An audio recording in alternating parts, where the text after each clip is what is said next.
If you want to set up the focus mode on Google Pixel 9a, then first of all we need to go to settings. Now in the settings, scroll down until you find the digital well-being and parental controls option.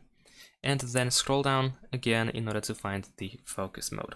Over here we can set up the focus mode by pausing apps that are distracting, and you can also hide notifications that you may receive from these apps.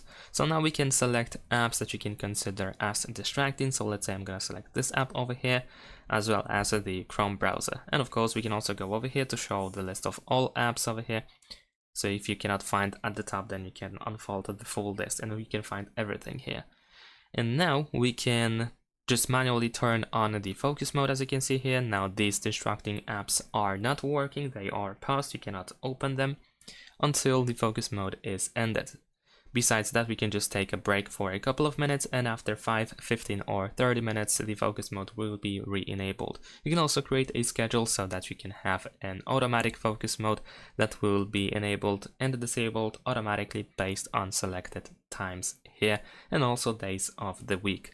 And that's it. Thanks for watching, leave a like and subscribe to my channel, and see you in my next videos. Bye.